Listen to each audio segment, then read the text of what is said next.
नमस्कार. धाराशिव जिल्ह्यातील शेतकऱ्यांना खूप आनंदाची बातमी आहे. खरीप 2025चा पीक विमा जो आपल्या राज्य कमिटीने मंजूर केला होता, त्याच्या विरोधामध्ये पीक विमा कंपनी केंद्रातल्या TSE कडे गेली होती आणि केंद्रातली जी कमिटी सल्लागार कमिटी आहे, म्हणजे ते केंद्रातली तांत्रिक सल्लागार समिती जी आहे, त्यांनी देखील आपल्या राज्यातल्या कमिटीचा जो काही निर्णय होता तो कायम ठेवलाय आणि शेतकऱ्यांना 7 दिवसाच्या आत पीक विमा अदा करण्याच्या बाबतीत सक्त असे निर्देश दिलेले आहेत. आनंदाची बाब आहे. आपल्या सर्वांनाच त्याची खूप उत्सुकता होती आणि गरजही होती. प्राप्त परिस्थितीमध्ये आपल्या भागातल्या शेतकऱ्यांना साधारण एक 300-350 कोटी रुपये आता उपलब्ध होतील आणि ही कमिटी अशी आहे की ज्याचा आदेश पाळणं हे विमा कंपनीला बंधनकारक आहे.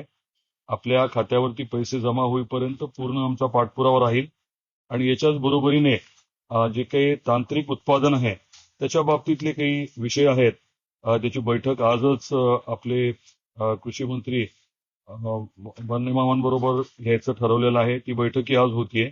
त्यामुळे एकीकडे जो काही 50-50चा निर्णय होता त्याच्या अनुषंगाने मिळणारे 300-350 कोटी रुपये हे येत्या 7 दिवसात आपल्या खात्यावरती जमा व्हायला सुरुवात होतील. ही खूप महत्वाची बाब आहे. जो काही पाठपुरावा, जे काही कष्ट सगळ्यांनी घेतले, त्याचं हे फळच म्हणावं लागेल आणि ज्यांनी या प्रक्रियेत आपल्याला सहकार्य केलं त्या सर्वांचे मी मनापासून आभार व्यक्त करतो. आणि मी म्हटल्याप्रमाणे हे पैसे खात्यावरती जमा होईपर्यंत आमचे पूर्ण ताकदीने प्रयत्न राहतील. लवकरात लवकर कसं मिळेल यासाठी आमचे प्रयत्न राहतील आणि आपलं देखील या विषयात सहकार्य राहू द्या. तांत्रिक उत्पादनाच्या बाबतीत मात्र आपल्याला केंद्र सरकारपर्यंत जावं लागणार आहे. जो निर्णय घेतलेला आहे त्याच्या बाबतीत बदल करण्यासाठी देखील मी योग्य पद्धतीने प्रयत्न करतोय. आपलं सहकार्य राहू द्या. खरंच मनापासून आनंद झाला, कारण सारखं सगळ्यांचं म्हणणं होतं की कुठपर्यंत आला विषय. 2021च्या बाबतीमध्ये आपल्याला कल्पना आहे की अजूनही आपण सुप्रीम कोर्टमध्ये आहोत आणि याच महिन्यामध्ये तारखा आहेत.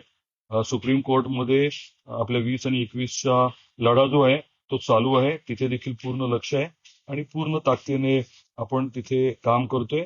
यश नक्की आपल्याला मिळेल. खूप आपल्या सर्वांचे परत एकदा अभिनंदन. धन्यवाद.